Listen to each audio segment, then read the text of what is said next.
Hello and welcome to this evening's event, John Kobal Foundation Fellowship Lecture by artist Lindokuhle Sobekwa. My name is Yasufumi Nakamori, Senior Curator of International Art at the Tate, and it's my pleasure to welcome you here this evening to celebrate the launch of an exciting new 6-year partnership between Tate and the John Kobal Foundation, which will be marked by an annual lecture given by an international lens-based artist or collective in a field.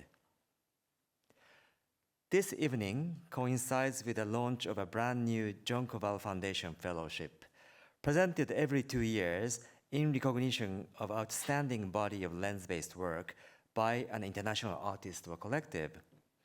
Today's event is a celebration of this year's inaugural fellow and recipient of the award, South African photographer Lindokuhle Sobekwa, offering a unique opportunity to hear from him about his work and the evolution of his practice to date.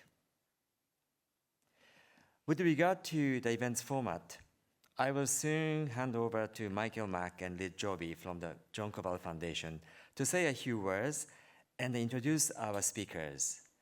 We will then hand over to Lindo for his solo presentation, followed by a conversation with the writer David Campany. Thank you, David. At about 7:35, we will be opening the floor to the questions from audience, concluding the event at 8 p.m. As you may have noticed already, today's event is being filmed, photographed, live streamed, and BSL interpreted. As we are recording this event's talk, please raise your hand and wait for the microphone before asking the question. Thank you. For those of you joining us online via the live stream, you can post your questions into your chat, and some of these will be shared with our speakers as well.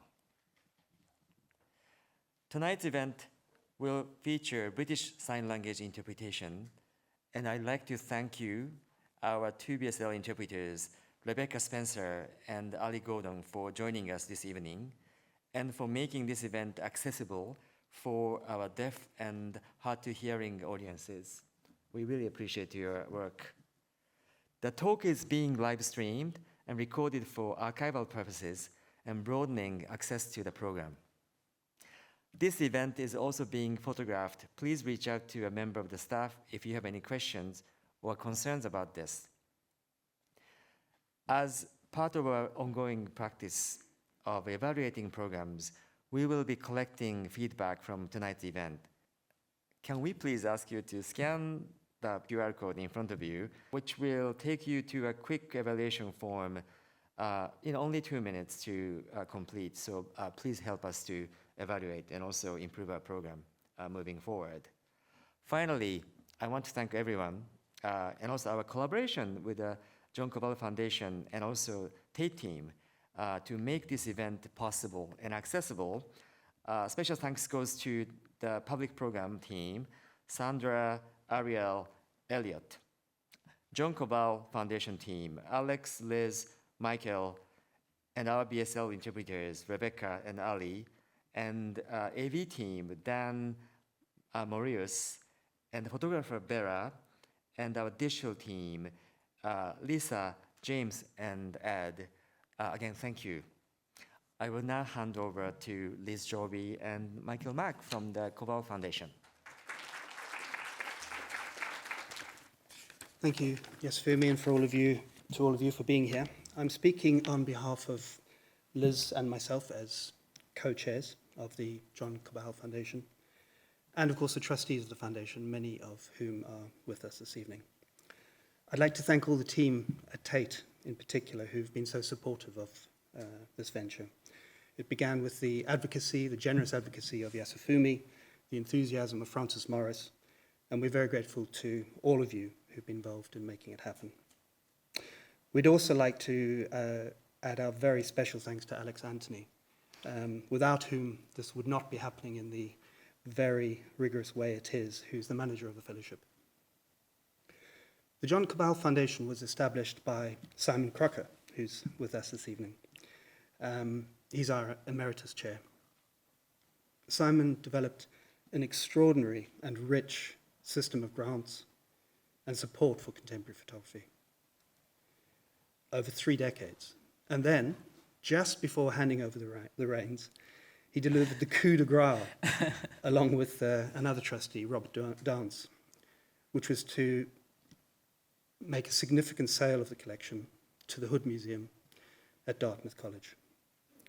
Their hard work has facilitated this evening and the John Kobal Foundation Fellowship. Our idea for the fellowship is it is not just another art prize. Rather, it's a grant given to a talented, lens-based artist for whom the funds are transformative, allowing them to focus and develop their practice and work, loosening some of the daily demands of modern life. The fellow is required to do just 2 things. Join us to give a presentation about their work in collaboration with Tate, and for the second year of this biennial fellowship, work with us to choose a second speaker in spring of the following year at the same venue. So now, to the interesting part of the evening. We're joined by curator and writer David Campany, who many of you will know as a formative voice in contemporary film and photography, in our era, I would say. We're also very fortunate to have him as one of our trustees of the John Kobal Foundation.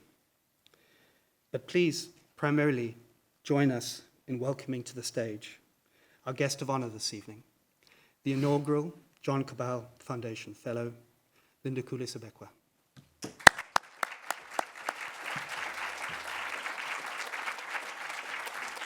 Thank you so much. It's such an honor to be the first fellow for the John Kobal Foundation. My name is Lindokuhle Sobekwa, South African photographer. Today I would like to dedicate as much energy and passion I have for my work. So I'll start by, locating myself within the map of South Africa. So I was born in Johannesburg, southeast of Johannesburg, in a township called Thokoza. So Thokoza, it's like 34 minutes drive to Johannesburg. But I was born in this hospital, which is called Natalspruit in 1995. So that makes me in South Africa a born-free generation, born post-apartheid South Africa. I mean, also one of the reasons I want to show the map is to also show the kind of the division that has always existed in South Africa. You can trace it from with the gold mines, in Johannesburg, and also then up you go, the green it is, which are these are sort of like the rich suburbs of Johannesburg. But down you go, the more claustrophobic black townships are, which is where I was born. I happened to photograph this hospital in Natalspruit, which is where I was born. And at the time, it was demolished because it was built under dolomite mines. So there were problems of sinkholes, which continue to affect people that are which could also continue to affect houses that are located closer to the hospital, and also some houses in Thokoza, both Thokoza and Katlehong. I started photography very early on in high school at the age of 17 through the Soul and Joy photographic project that introduced photography in my high school. So this is me, always the boy with the camera. So through this, I was always invited for birthday parties, weddings, to take photographs of people. So I was quite popular, So it happened one day, just walking, always with the camera on my neck. I was walking around my neighborhood, and a group of guys saw me with the camera who were smoking a drug called Nyaupe. So Nyaupe, it's a wine fight powder, very highly addictive drug, which, it's mixed with very lethal substances that include detergent powder, retroviral drugs. So these group of guys, they were people that I used to look up to in terms of sport and dancing, which I loved. And they used to live in this shack, which was sort of like stigmatized as, the no-go area. But I remember like just passing by, and one of the guys asked me, "Can you please take a portrait of us?" I thought maybe this was one of the trick for them to take the camera for me. But something in me said, just go, And then I went and I took a couple of photographs of the guys. And I remember one of the guys showing the photograph, saying, I never used to look like this. And that, of course, affected me because these are the people I grew up with, because these are the people I used to look up to as well.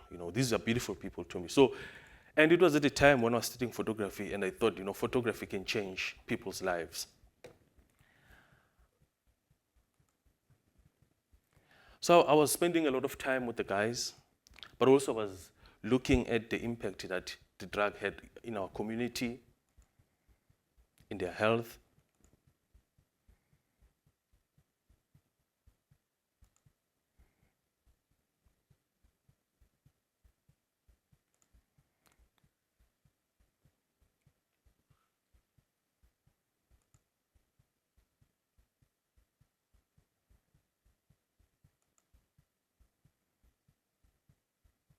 And of course, and also the community, because it's being affected by these drugs, they had ways of trying to raise awareness about this.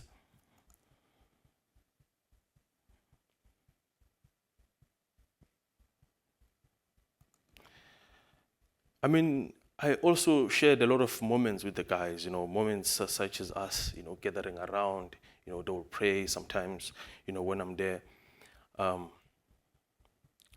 And I think also I realized that the guys were glad that there was someone there to see them, because no one is paying attention,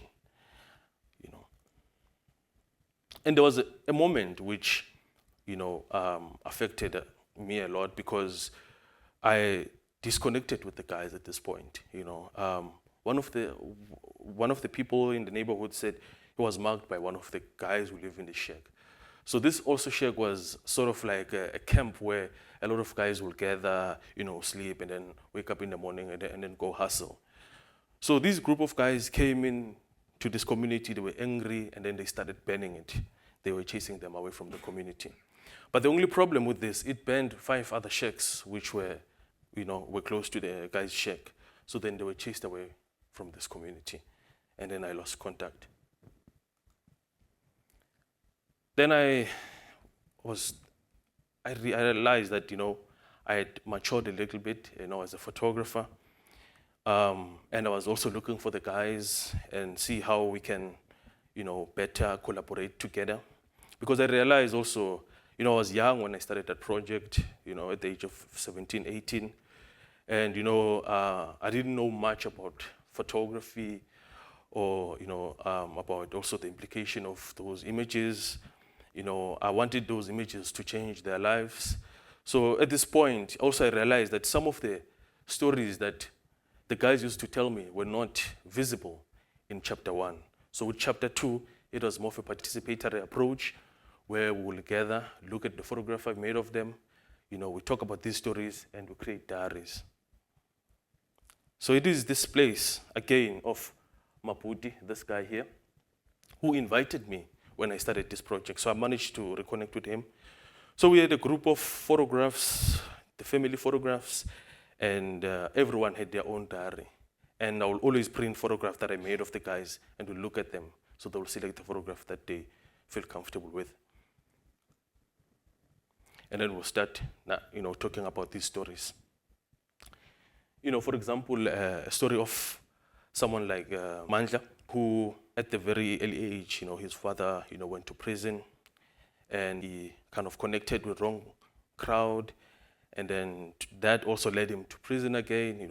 When he returned from prison, then he started smoking the drug. So I was interested also in these stories that we sort of don't realize when we look at the guys. We quickly to judge them and stuff like that. So I wanted also to make these stories visible.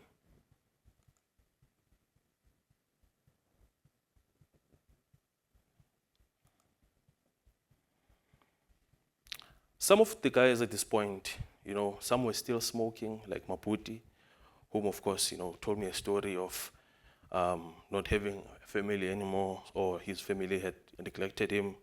So it was difficult for him to just leave the drugs and have no one.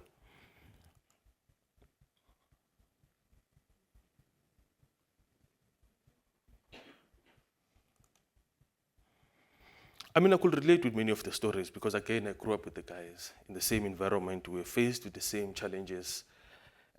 Someone like Segos, who had lost his mother, and him and his sister, they had to take care of each other, which was very difficult for him. And he sort of resorted to drugs. But also, at this point, Segos was trying to stop taking drugs because of his son. He didn't want his son to look at him as a druggie. He wanted to be a better role model. So he also wrote diaries for his mother, like a letter, like something he would love to say to his mother, because his mother died when he was very young. This is Segos with his son. At this point, he told me that it was a month when he stopped smoking.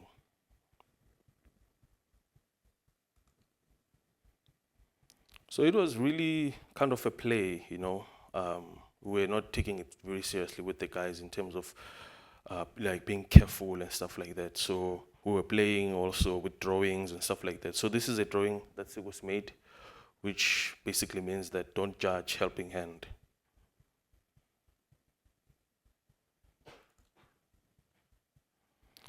To some that who have returned from the rehabilitation center, it was also difficult, for them in the community because they were still sort of labeled as, the nyaupe guys, the druggies,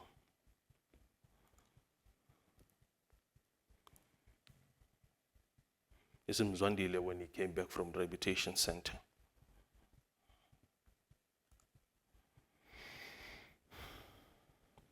So at this point, I've been working a lot in my own surroundings. And at the time also I was working with a close friend and a teacher, Cyprien Delmas Clement, a French photographer who was in South Africa to give workshops. So we spent a lot of time like photographing, in my surroundings. And I suggested this to Cyprien that, there's this town that I'm so curious about because my mother used to work there, as a domestic worker. So can we, check it out, like what happened? At this time also I realized that photography has become sort of an excuse for me to go to places that I wouldn't, otherwise go. So Delside, in the map, is located right here, sort of in the south of Johannesburg, and also in the south of Thokoza. So it takes like 30 minutes to get to Delside and 40 minutes by train. So usually we'll use a train from Angus to Delside. So my mother, was employed there in the early 2000s. So I remember like as a kid, when my mother was employed there, we would be asked on weekends to go help out with like the garden, or like we'll assist her with the clothes that, she'll be getting, or stuff like that. But what was strange about Delside for me as a kid was that we were not allowed to get inside. So Delside at this point, it was like a predominantly white neighborhood. So, and I remember this one moment when I went there with my older brother, sort of unannounced, to check up on my older mother, peeking through the fence and seeing my mother, playing with the white kids. And I remember, because my mother was working in Delside as a sleeping domestic worker, from Monday until Friday. So, we had to take care of each other, as kids at home.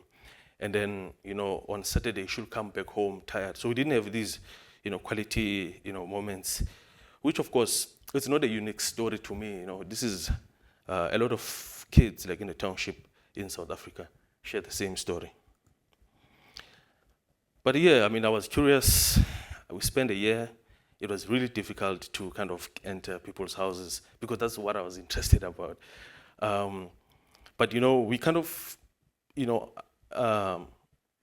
assisted each other with Cyprien to kind of kept on being consistent in going to this township. We slowly got people's trust. Delside is a very conservative community. So we decided to go to a church. So from the church, we got sort of, people were sort of easy with us, they will invite us for birthday parties and weddings again. I became a wedding photographer here and birthday party photographer. I was invited for braai.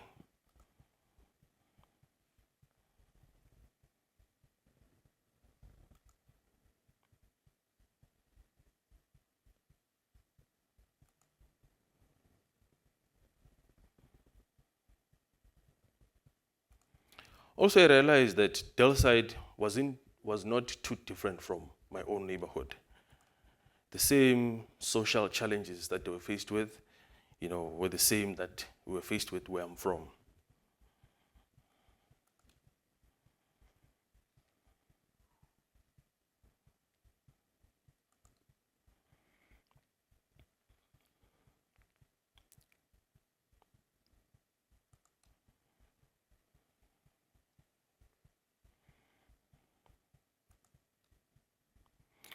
So for me also, we realized that Delside was basically exploring, issues around race and poverty in South Africa from a small town. Thank you.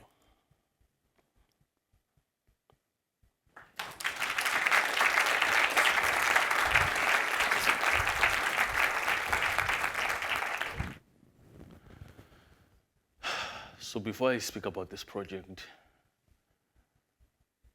I wanted to say, please,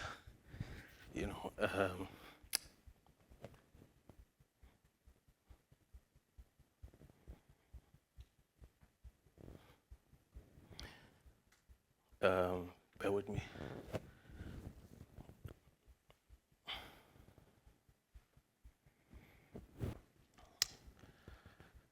This body of work is titled I Carry Effort With Me,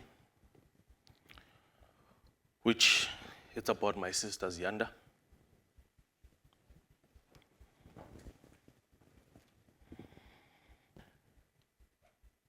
So in 2017, when I started this project, I discovered this photograph in my mother's Bible with my sister's Yanda's face cut out, which for me brought a lot of both good and bad memories about my sister. So my sister's Yanda disappeared for a decade, and then she was found sick. Shortly after that, she passed away. And for me, when I found this photograph, it brought those memories, and for me, very painful ones, because my sister, when she disappeared,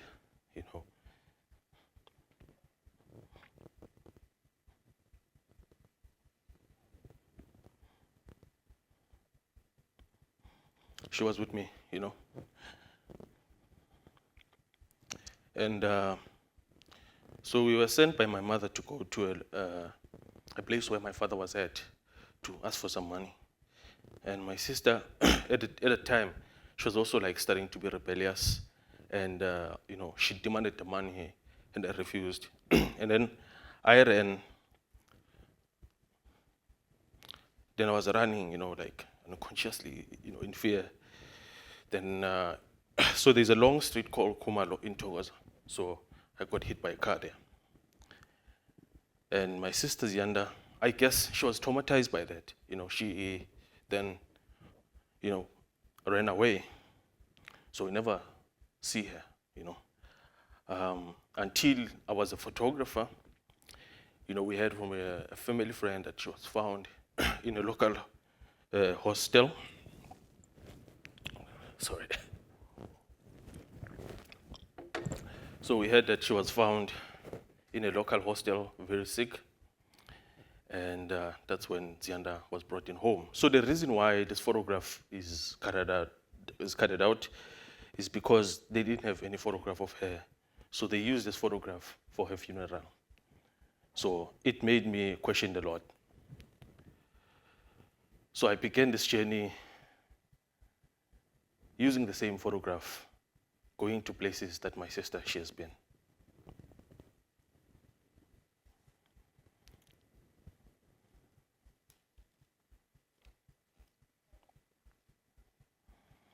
To people she has met.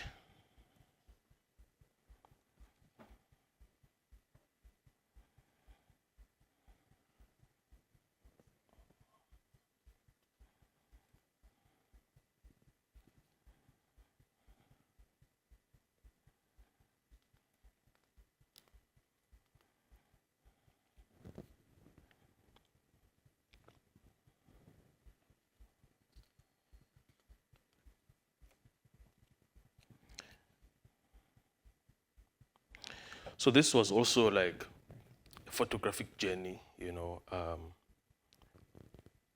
photographic search, a metaphoric search of, what type of life did my sister live all these years, and what type of people did she met. But also, places that are, memories that are marked in my mind, because, I had really great memories with my sister.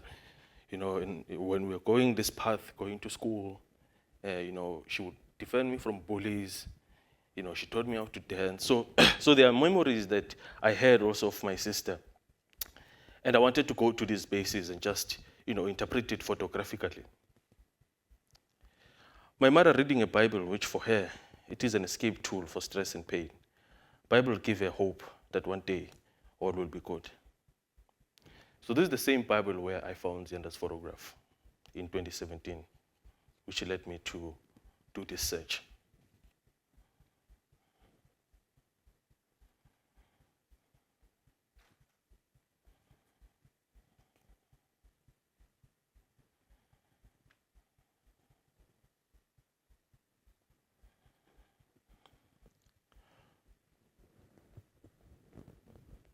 Just also imagining, what type of places she's been.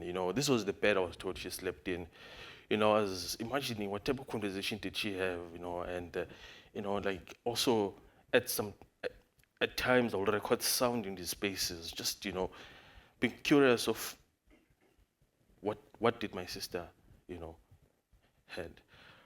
I mean, also again, this area, when I spoke about Delside, so this area is, it's kind of the journey that takes you to connect to either taxis or maybe go to the train station to go to Delside. I remember as a kid, like crying for my mother in this road because I knew that my mother, I wouldn't see her for 4 or 5 days. So at times, this search was a bit fuzzy and confusing and also emotional. But what was important for me at this trip was that I managed to connect with my grandmother, who was located in the countryside in Eastern Cape, whom Zianda, grew up there. So Zianda was born in 1989 in the township of Thokoza. It was the start of, the ANC and IFP political war. So my parents said, I think they were afraid, to have Zianda in that, so they took her to grow up with my grandmother. So for me, also connecting with my grandmother in the Eastern Cape was very helpful for me to extend this search and knowing about Zianda's life in the Eastern Cape. So Zianda now is my ancestor. So me and my brother, every December, we do visit her.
So I remember this one moment when Zianda had returned home, and she was really sick, but I still had fear of my sister.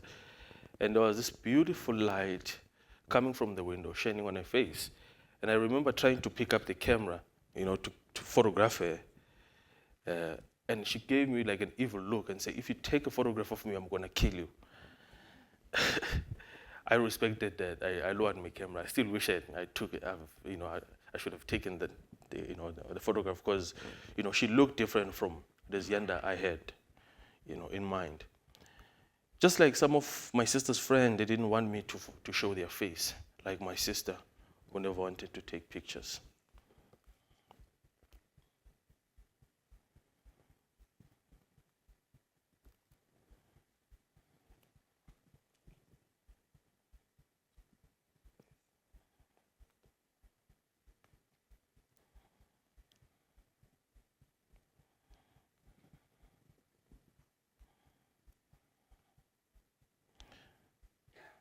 I followed my mother to work as well.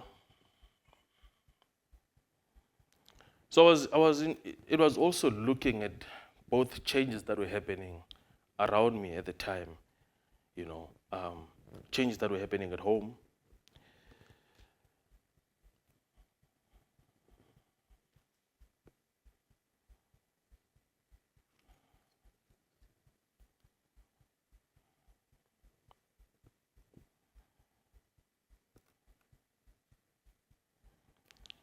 And at one moment, there was like a fire, again, because of, like I explained with the township being in kind of claustrophobic areas. So a neighbor left a candle, and his candle burned his shack, and his shack burned our shack, our home. And when it burned our home, this was the only photograph that we managed to save at home, Again, just like with the first photograph where Zianda, she's in, which, it's kind of like a thing that we do every December at home. We'll take, on the 25th of December, we'll take, these kind of family group portraits, and, here, Zianda was not part of it, here, but she managed to save this photograph. And I remember, because I was photographing while people were busy trying to stop the fire. My uncle at the time, said, you must be crazy. We're trying to stop the fire. You're busy taking photographs. Like what is going to be the use of those photographs? But they were, used for this project.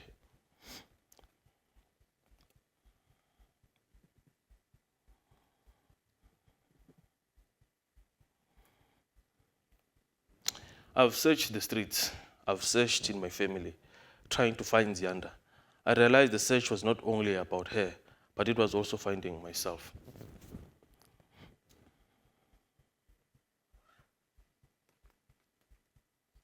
So my mother had applied for an RTP house, which is like a free government house in South Africa, in 1994.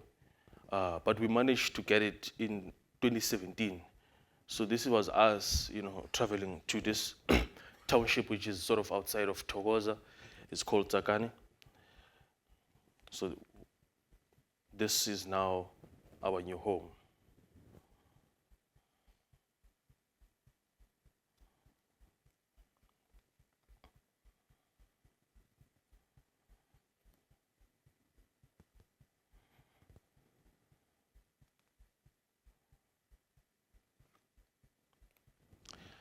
I carry a photo with me, just like my mother. I began a quest searching for my sister's footprint, who had disappeared for decades. On this journey, I discovered that this was not only finding out about my sister's disappearance, but also part of myself that I had lost in the process.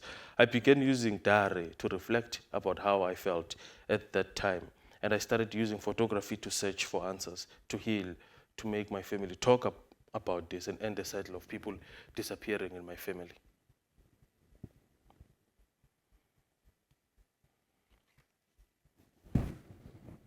At the end, we managed to make it whole. Next to an obituary that my mother wrote for Zianda when she passed away.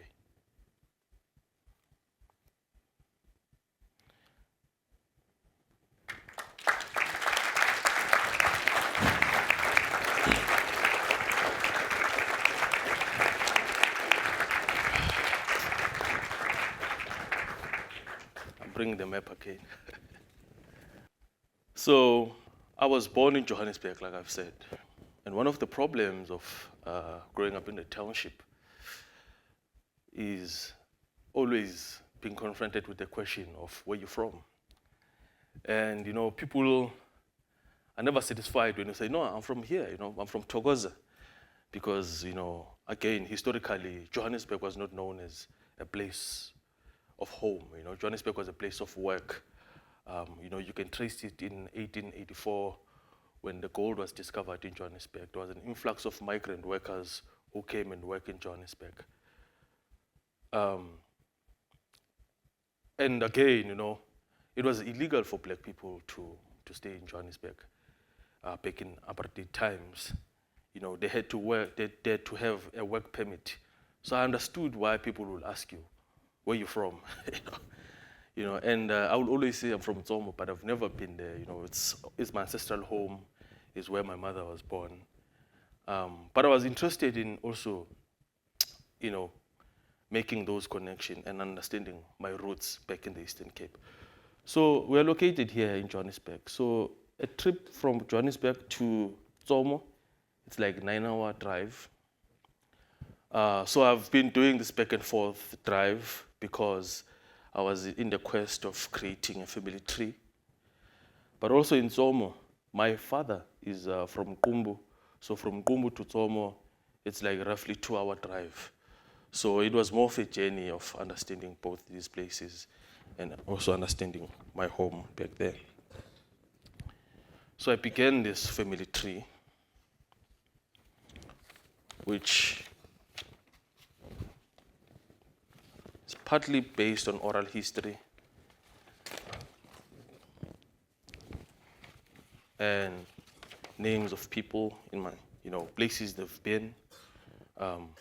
So it started with my uncle, Malum Olisi, who was the second one after my grandfather, who went to Johannesburg around the 1960s to go find work as a mine worker. And he never returned home. So following that was my uncle, who then managed to help people like my mother to come to join him to find work in Johannesburg. And also, while working on this project, I was also relying on my mother's diary, which of course states a reason of not going back home. Partly family dynamics, but partly financial problems. So I managed to connect with different people, but also connect with our family photograph, with our aunts there, And of course, there are stories about, people who've worked in Marikana at home, So I traced different histories and also stories that I've heard. So this family tree, it is about my family, but also it's about my country, South Africa, because it traces different histories, but also looks at the history of migration. And through that, the fragmentation of people's home and identity.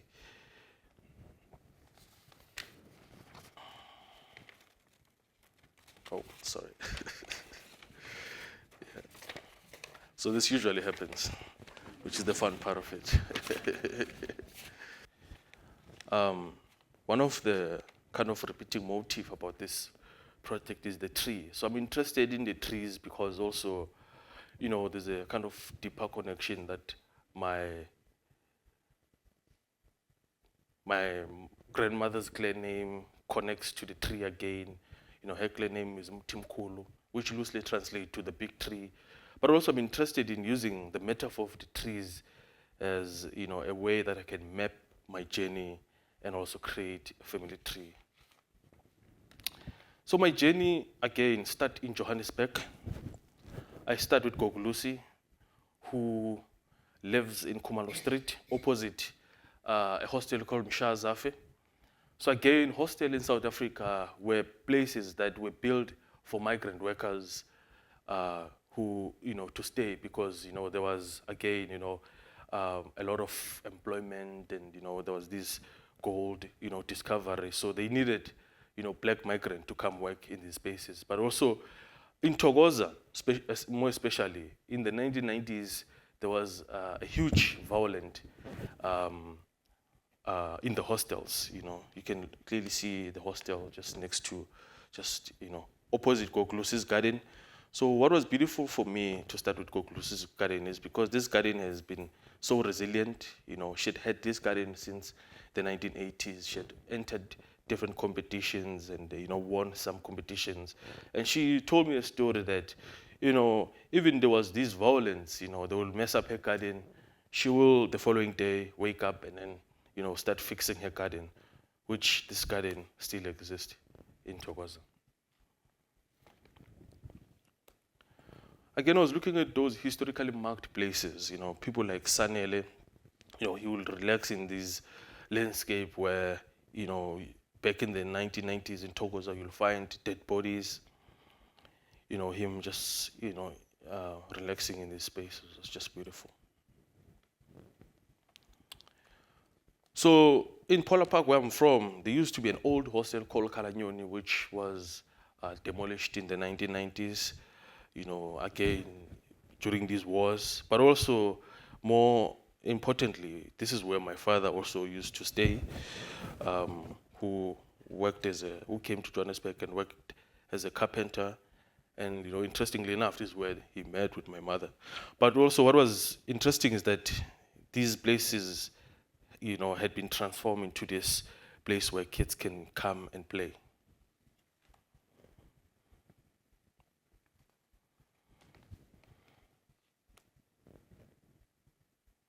So I'm just trying to make you imagine of someone who's from Thokoza, who is trying to go to the ancestral land in the Eastern Cape, or to the so-called homelands. When I spoke about the accident that happened,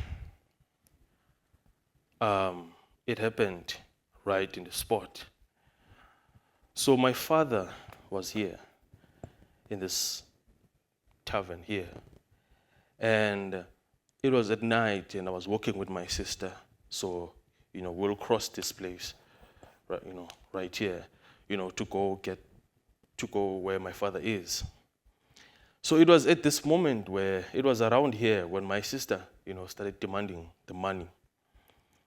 And, me refusing, and, I ran again this way. It was at night and I was, running fearfully. And when I was reaching here, there was a car, that hit me around here. So the accident happened right here in Khumalo Street. So this is a famous Khumalo Street in Thokoza. So I have a theory that my sister, was traumatized by me right here, his young brother here. Probably she thought I was dead or something. Then she ran that way. I was 6, she was 12. And the lady who used to stay here was the one who actually somehow called my mother. And my mother, I think she came. But my brother, who is older than me, followed up. And this was at night, around 10 o'clock. She tried to go to Natalispreit, which is this hospital again, before it was demolished. So this is basically also what made me to start this, project about my sister. So this is where this incident happened. So I also again have this theory that my sister went that way, because this is where the hostels are located, where I was showing this photograph of Koklusi, and opposite that there was the hostel. That's where she was found.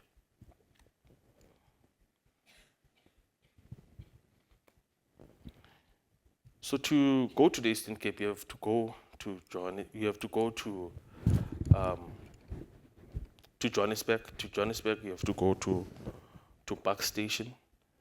So this, in Park Station every December, you'll see a huge number of people going back to their villages or to their homelands.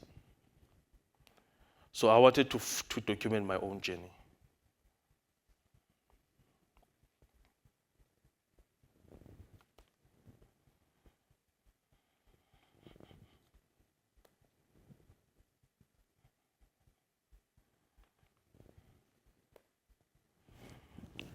So this is my mother visiting my sister and my uncle.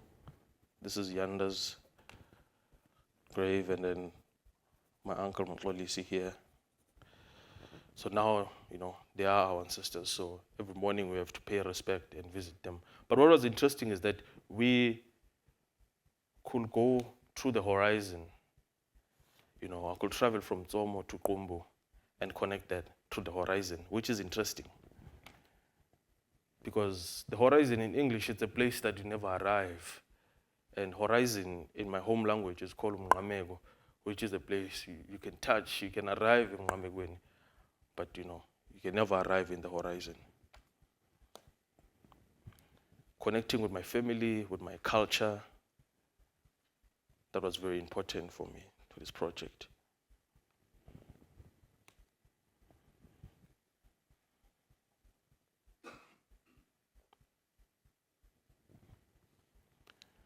Trees are a repeating motif again, because trees connect up and underground, just like our ancestors.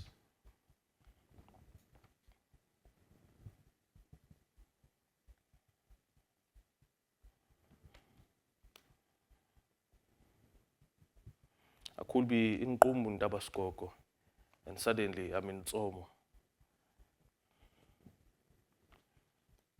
I remember growing up, I was told that they are like creatures that live as Indongeni, which is this kind of land erosion. But I learned that actually the land erosion is created by the overgrazing and the confined, because during the apartheid times, even in the homelands, black people were confined in these small homelands. So, the overgrazing will create, this erosion.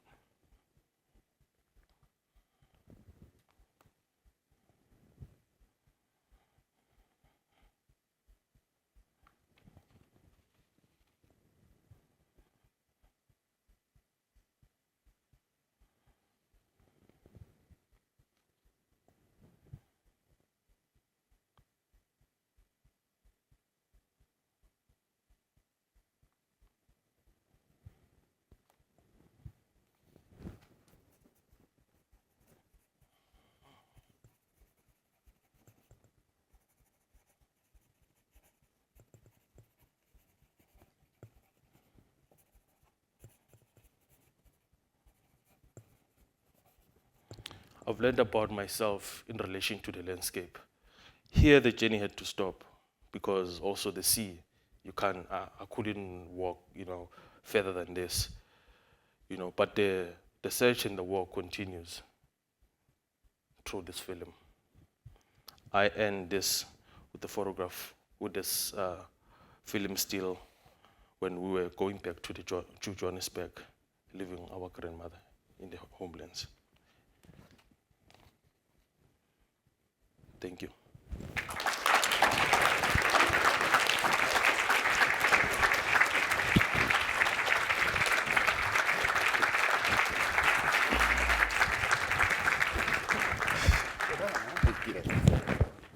Take your seat.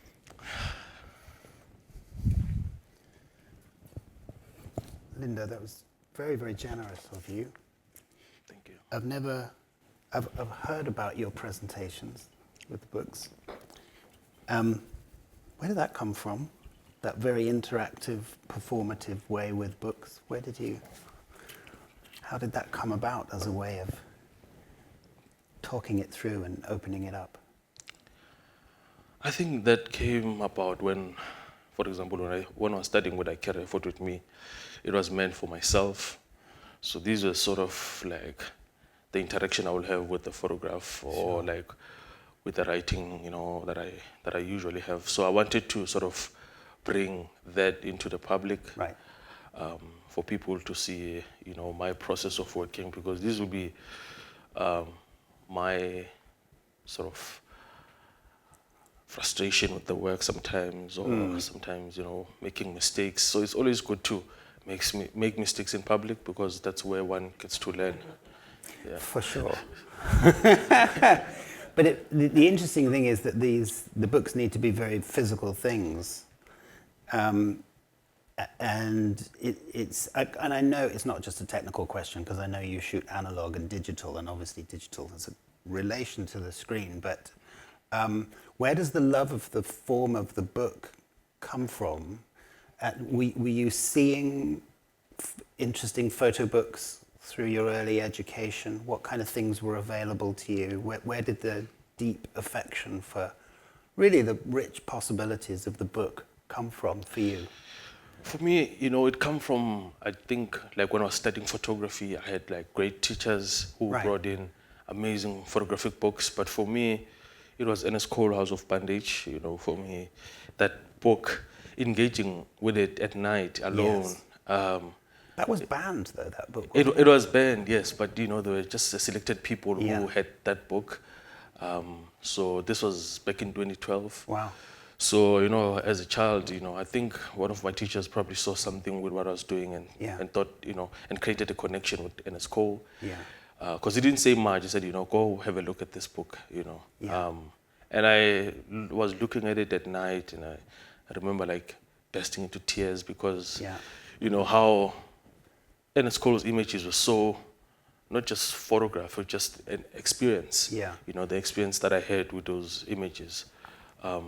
But also, looking at other, photo books like American photographers. We talked about Robert Frank earlier on, Yeah. I mean, how he works with, tangible photographs and, Yes. and writing on stuff. Yeah, but it wasn't the Americans you saw. It was the lines of my hand. Yes. The much more scrappy one with the collages and the writing. And Yeah, definitely. Yeah. And of course, Jim Goldberg as well, Yes. I like that kind of physicality and the imperfection of a picture. Yeah.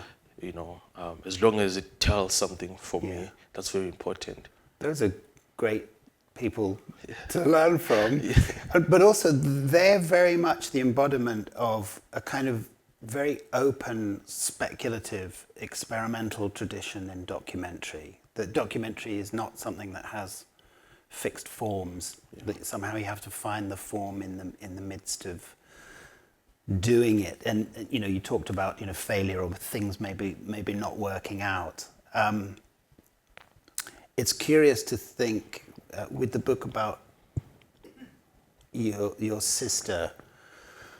At what point did that become a book, and when did you feel its form taking shape? So I was selected to be part of like Magnum Social Justice program. Right. At that point, it was not the project that I proposed, but someone saw like this sort of diaristic looking, and they started asking me about it, and Yeah. I mentioned it wasn't meant for public. It was just a thing I was doing for myself. Right. And yeah, from there, I was sort of motivated to kind of working more on it, engaging and going to the spaces where my sister was Yeah. in. So from there on, it kind of extended into becoming this, artist book. Yeah. Yeah, yeah. It's interesting watching you draw the horizon line. It made me think that always what's interesting about still photographs as opposed to filmmaking, video, is the gaps between things. What happens when you look at one picture and you look at another, and two pictures on the page can be taken hundreds of miles apart. Yeah. And then there's this kind of beautiful leap sort of across the page, or literally as you kind of join things together. But it might sound like a crazy question, because you're obviously such a wonderful, empathetic and measured still photographer. But what is it about still photographs? Is it to do with this connection with family history and memory. Is that the appeal of it for you? Maybe it's too profound. Maybe this is the kind of question you should never ask a photographer. It's too fundamental. I don't know. Because you're so careful. I can tell you're so careful about how to frame things. It's gentle, but it's careful, and your timing is so great. And so you're obviously trying to make something still and silent and significant. And did that come from seeing other great photographs, or is it a much more psychological connection to the medium? I think it's a bit of both, like having seen, because I spend so much time looking at the photographer's work, you know. Right. But I try to always retain to my own way of seeing things. Yeah.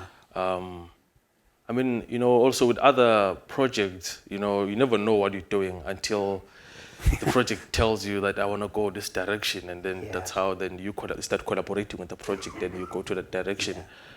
Yeah.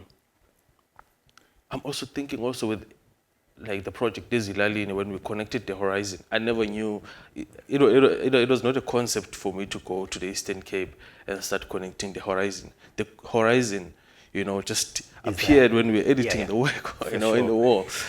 And that's interesting. I mean, always in photography, there's capture, and then there's, you know, output and the putting things together. Mm-hmm. Are you ever making pictures with a book or a particular sequence in mind, or do the photographs just accumulate and then you have to sift through and figure out what it was you were trying to do? Yes. So, I mean, like, with other projects, for example, this project I'm working on, Ezilali, and I didn't imagine it would be like, you know, what it is. Like, right now, I was just imagining it as photograph, but also I like this, like, you know, touching and like, playing or drawing or doing stuff on photographs, or, you know, not only letting photograph be on their own, but be accompanied by something else. You know, again, I'm interested in stretching the kind of documentary practice into other, you know, elements. But yeah, with other projects, you know, I mean, with I Carry a Photo With Me, you know, very early on, it was kind of in a diary form, but which kind of, you know, we enhanced as we go. So yeah. How did those kinds of ideas, which are very performative and very interactive, if you're making a book, you know, with a publisher, you know, for sale or available in that kind of way, are you able to carry that kind of spirit into the final books? I really hope I can. or is it just a different thing? I mean, I want to carry that spirit with me, you know, like I've said, I want to have also these imperfect images in there. I want to have these scratches, and, you know, if I'm photographing with an expired film, I want to have that in there. So I wish it can be translated as that, you know. The beautiful part of doing the book that I did, which you know, we had made with a group of friends back in Johannesburg, is that it's what it was, you know, from, you know, the start, you know. So we managed to carry that energy from there to what it was. So I always, you know, wish that could be always there, even if it get to be published, you know. I hear all the friends are watching on the Tate YouTube channel. Well, hi, shout out. Be thinking of your questions. I've just got a couple more for Lindo, and we can take some questions from online too. It's interesting that you were talking about the point of your birth and coming into photography at a particular time and coming into South African politics at a particular time. Are you surprised to see the continuation of the book form? Because I remember this kind of late 90s moment where everyone was shouting, you know, death of print, it's all over now. But we know that there are books, there are artworks being made in the form of books that are as important and as inventive as any time in the history of bookmaking. But it feels like you're right on the cusp of some kind of next chapter or next sort of iteration of what the book form can be? Does it feel like that to you? Yeah, I mean, like one of the reasons why I want to make book forms is that I want people to be able to consume the project in different spaces, Yeah. be it at home, not only in exhibitions. Because, I mean, for me, I had so much love for photographic books. Yeah. And I like how I can see an artist's vision through their photo books. Yes. So for me, I want to take that same kind of energy, to books that I make. Yeah. This is a question as a curator. There's a big challenge. How do you handle books in an exhibition? How do you like to? How does the book make its presence in the space of exhibition? I think there's various ways of experimenting, which I'm open to. I carry photo with me when we were working on an exhibition at A4 Art Foundation in Cape Town. Mm-hmm. I collaborated with a jazz musician called Ndutuzo Makatini. So how he responded to the book, because he responded to the scans of the book, right. Musically, it was another beautiful way of improvised. People, yes. Wow. It was another way of one to kind of consume a photo book, not just only paging it, but also other ways of consuming it would be, these performative. Do you perform in a gallery space? Have you done that? I would love to make those mistakes again. That's the Philly. Did you hear that? Okay. The next show. Yeah, I mean, I would love to. This is something I want to kind of learn better myself into doing, because, one of the things that limits photography is that it's like a two-dimension thing that you can only look at, and what's beautiful about photography, you can also imagine sound. You can imagine like a lot of things. I'm wondering how we can look at photography in those perspective, like as things that you can almost enter into a photograph. Sure. And kind of, it always happened with me. Like when I look at a photograph, I just think, maybe like a jazz music, or I just, think I'm a piano, so I always think of, different things, or just like I would like to just write on this photograph or something like that. Yeah. It's interesting because the very things that are the limitations of photography, the stillness, the muteness, the fragmentation, are the things that allow it to be connected with sound, with voice, with writing, with three dimensions. Yeah. That's why we love it. Are there any questions in the audience for Lindo? And also out there in Tate YouTube land, we will come to you if you're typing your questions. The mic. That was mind-blowing, first off. I had a thought piggybacking on what you were just speaking of in terms of the 2D to 3D. One of the things I was most struck by in that last project was the fold-out. At the beginning reminded me not only was it a cross, which made me think of your mother being comforted by the Bible, but it made me think of the map. It made me think of, there were so many through lines between just that shape in your work, and I was wondering if giving thought to what you were just discussing in terms of 3D stuff, in terms of making your work more have more sculptural dimensions, sometimes like books that become these huge giant things, because I was like, oh, that could be the beginning of like crazy installation, immersive. That's just. Have you been thinking about that? Yes. So those kind of cover, so they come from an installation that I made, where I kind of.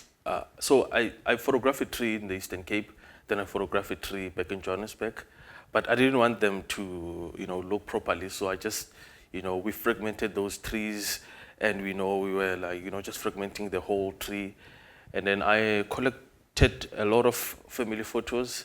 So, like the cover, for example, come from a family frame cover.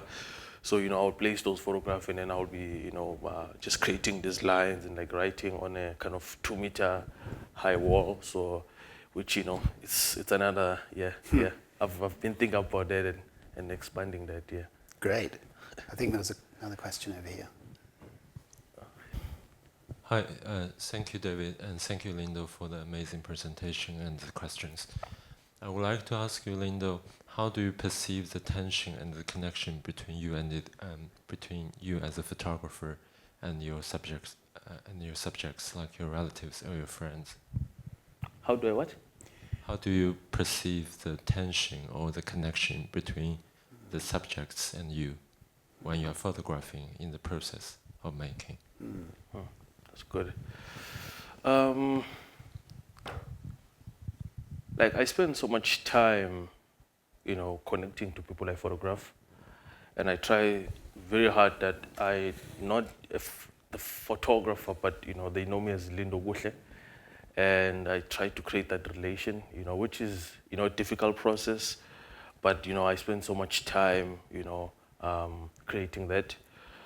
With the early body of work, when I photograph a group of friends, I try by all means that I'm not always there also with the camera. There are moments where we get to have conversation, we talk.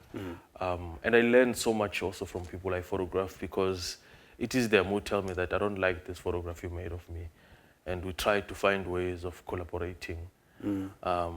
So, yeah, I always try to bring back the photographs I made because I learn so much from what people don't like or what they like or how we can both make it better, find each other in the common ground. It's not an easy process, There's another tension, maybe it's not a tension, but how do you understand the fact that you've become a photographer and your sister really didn't like it? Yeah, that's another thing. I think that's very important because when I started photography, one of the assignments was go photograph home. Right. And record your family's feedback on your photograph. Yeah. Which was very difficult. Because they will tell you how much they don't like some of the photograph and it will hurt you, and that's the toughest audience. Yeah. But the lesson there was that you should be sensitive also when you're going out and photographing other people. So I try my best to to be really sensitive. I know when to take out the camera and when to just let it stay in my bag.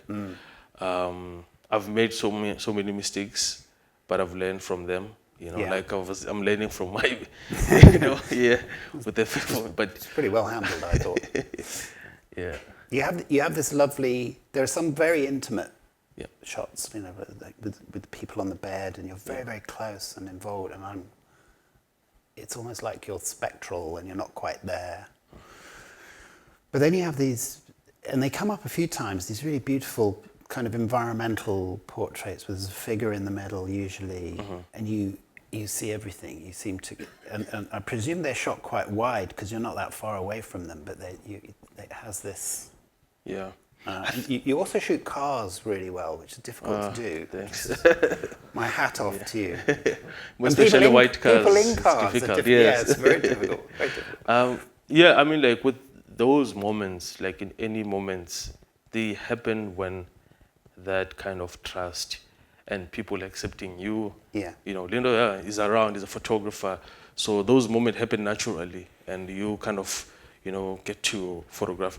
I was always asking myself, more especially about Ernest Cole's work, they didn't see him. Was he just like a fly in the wall and, Yeah. But actually it has to do with learning the craft in kind of also immersing yourself in situations. Sure. So, yeah. It's interesting. Because the Ernest Cole book got published with it's just been republished, I think, hasn't it? House of Bondage. I think Aperture have done it. Because I was always under the impression that it was the amazing book to see because it was banned where you were. Whereas when I got into photography, you'd see that in every second-hand bookshop. Now it's very, very rare, but it used to just be kind of around that book. Amazing. Amazing. But it's great that it's getting the recognition now. Yeah. But, I think Gideon. I recognise Gideon Mendel. Hi. Hi. So, Linda, firstly, it's so moving for me. I met you as a very young photographer, maybe 10 years ago initially, and it's just amazing to see your progression and your development. I mean, you were so young then and so talented, and you were just drinking in photography, it felt like at the time, and it's beautiful to see how your work has progressed and how kind of more conceptual elements have kind of come into it, because I think you were very much a kind of pure documentary photographer at the start. I'm referring to your Dalebrook work. I'm very interested in, I guess for myself, being one of a long line of kind of white, frequently male, often Jewish photographers who documented black lives and photographed black lives and had often very privileged and easy access to black lives often because of white privilege and kind of power relations in South Africa. It's striking to see you turning the tables and photographing white lives. How did that happen? What drove you to do it? And I know it was also intertwined with your mother kind of working in white households. So how was it for you getting access to photographing white lives? Was it difficult? And how was it photographing your mother at work? Thank you, Gideon. Yeah. I mean, like with Delside, both me and Cyprian, it was like an idea that I had, let's go check it out, because I had so much curiosity about Delside. Like growing up, I remember also there were, like next to Delside train station, there used to be like a circus. So we used to climb the bridge, to see what was happening in there. So I had also these kind of memories about Delside. But to answer your question, in terms of like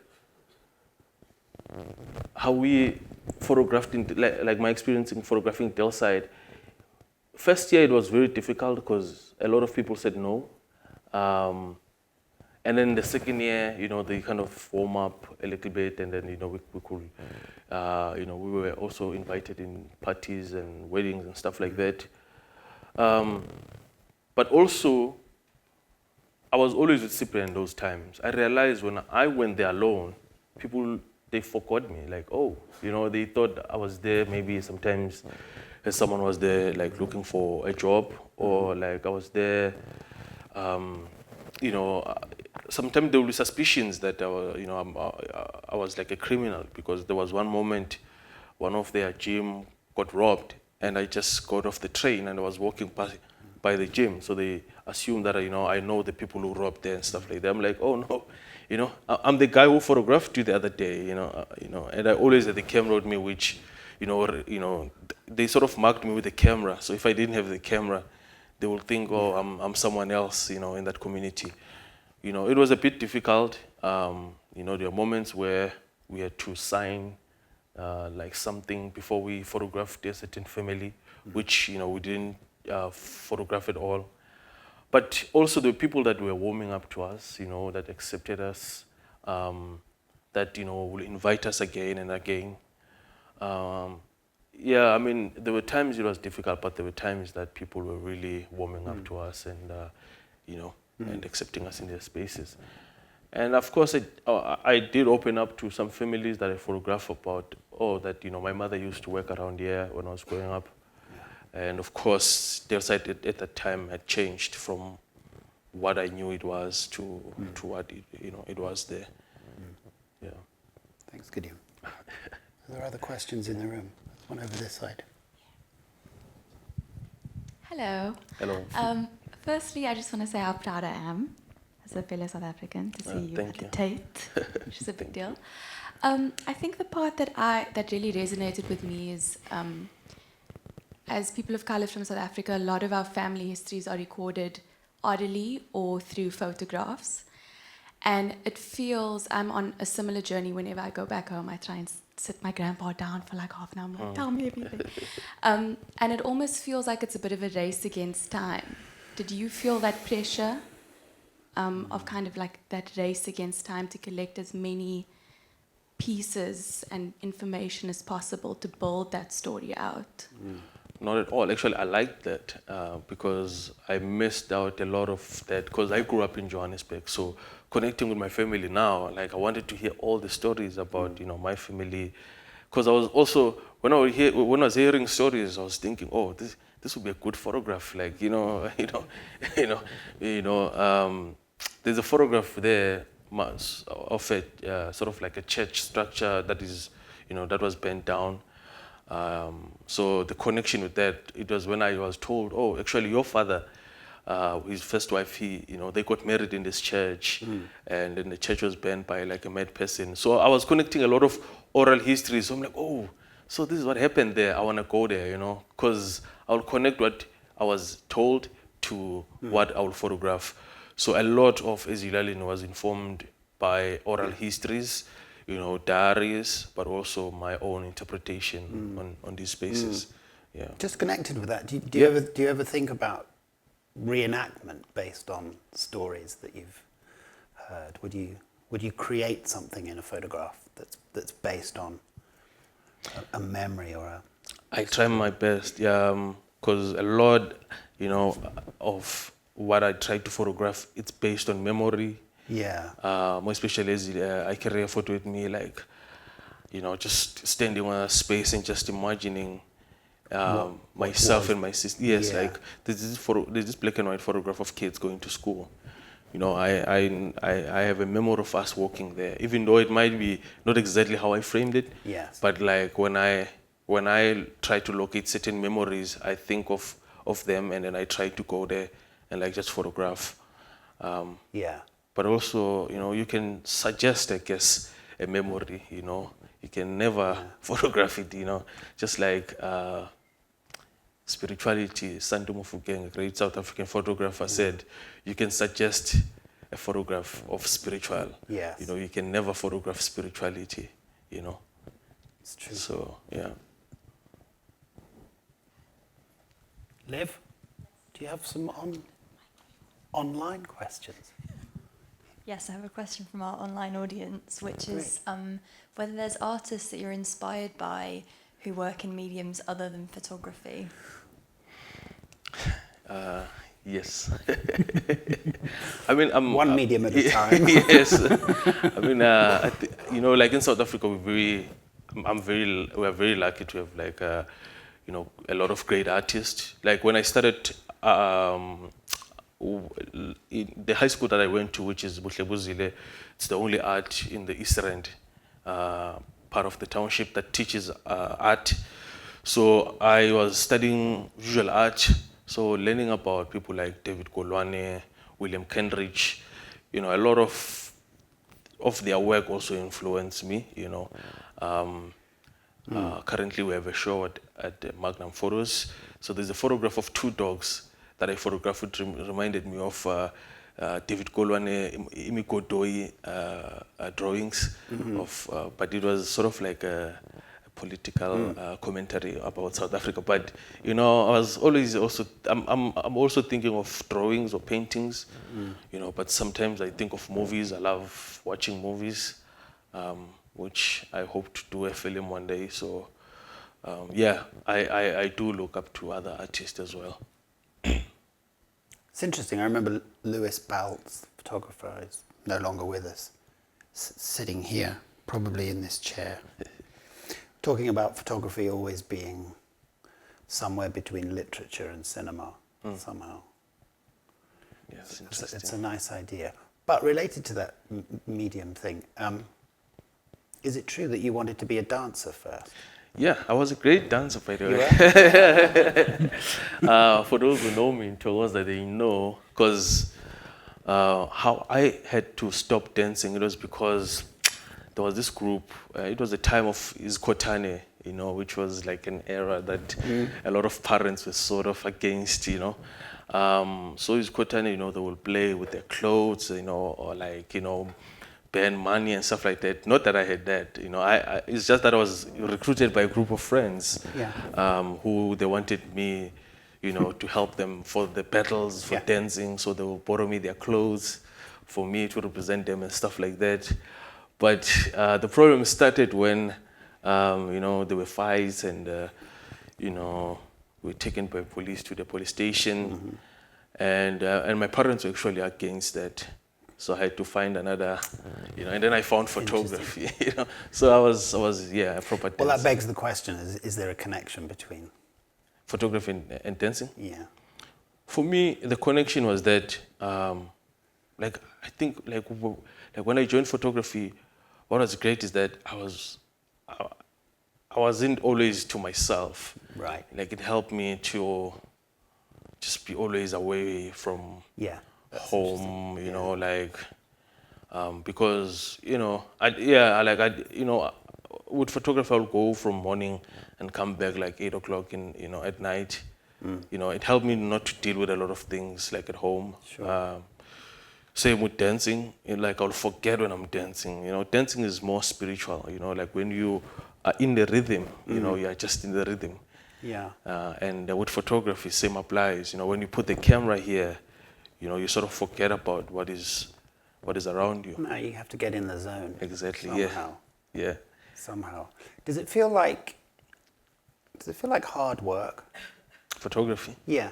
I'm always interested in, because when you were talking about people perceiving you when you're working, what's he doing? I think generally people don't think of photography as work. No. And that might be an interesting part of the kind of social position of photographers, which enables certain things, but also is a problem sometimes. But does it feel like work to you? It never felt like work. I think that's the reason why I'm still, photographer. It has always felt like play. But, one of the reasons why it feels like play is that of course, I enjoy it. There are times where it's challenging. Sure. If you have to face rejection, Yeah. One door doesn't open, the other door doesn't open. You're like, let me just go home. Yeah. But again, I'll just keep on going to my high school teachers. When we studied photography, we had a teacher who said, "You want to be a photographer?" I said, "Yes." And like, "Are you sure you're going to handle all the rejection that people are going to give you?" I said, "Yes. Just give us the camera, we are ready to go." He said, No. Take those pamphlets, let's go to the streets. So in South Africa, every robot you stop by, people will, are giving pamphlets of stuff. So sometimes, people will close their windows and not want to engage with them. And, if you're inside, you don't feel nothing. But if you are those guys that are giving pamphlets, it's so painful. It's tough. So he said, these are the pamphlets. Go give people pamphlets there. And I remember how difficult that was. That is a great lesson for photographers. Isn't it? So the lesson was that you should handle the rejections. So the hard work is the connecting. The photography is the easy part. Exactly. Yeah. And within the photography, is it? Obviously, it's all fun. I'm not trying to make anything heavy of it, but is it harder to be making the photographs, or to then be shaping and finding the form, whether it's a book or an exhibition? The editing part is such a big part of photography. That's where it gets made. Yeah, that's the difficult part. I think photographing is much better, but creating that rhythm, I think that's the most difficult thing. Yeah. Did you do that on your own, or there were some collective images there of people looking around the images and figuring things out, but is that the point where you welcome other voices into the process? And yes, for example, it was when I welcomed the guys to the process, but also when I'm editing, of course I would like to hear the voices of the people I photograph, but also I edit alone, but also I edit with friends. I have really great friends back at home and mentors who help me shape the project, because you cannot do it alone. Otherwise you can have one narrow way of looking. So having other people can also open up your your horizon in terms of shaping up your work. Because sometimes you can be too close to your work, so you need someone who will just comes in from outside. Are there any other questions in the room? There's one here in the cream jacket. very fetching cream jacket. Thank you, Linda. That was magnificent, provocative, illuminating, and all the right things it should be. And I've got one sort of comment and one thought. I was am one of the founding trustees of the Kobal Foundation, with Simon over there. And I think it would be fair to say, and Simon may or may not agree, but I think John Kobal would have loved your work. I think he would have been intrigued by it, and I think the decision to give the award to you is hugely justified by what I've heard tonight. And so many thanks to Liz and Michael over there for running the choice, if that's the right word. It's very difficult to ask a question after your questions, David, because you've covered almost everything. And that's absolutely brilliant. The one thing you didn't cover, which rather intrigued me, was your capacity for photographing your own home burning down, which, as it happens, I've also done myself. A lot of people said to me, how could you do that when everything that you believed in or you owned was being destroyed? And the only answer I could come up with, and I'd like to know what your thoughts are, was that in the process of destruction, the process of creativity becomes even more important. And somehow, in some funny, emotional way, that was what I wanted to do when it was happening. What did you feel and think at that time? It must have been a hugely important moment in your life. Sure. Yeah. I think at that time, I was not thinking so much about, if this is like wrong or right. But also, like, part of me was like, this would mark this time, of our house burning, because like I was just coming from like one of these walks that I would take, and then I saw this fire, and I was just running, because usually I would photograph these shacks burning sometimes in my area, but it happened that it was my home, and it's those moments where you just like respond photographically, and you don't know or basically what it means or like what you're doing. So for me, it kind of hit me later, when I looked at the photograph that this is what happened, but also most importantly marking that time. And it's so interesting how my family look at that photograph, and people were crying that day, but when we look at it, we are laughing, because it's more about kind of the things that we've went through to be where we are.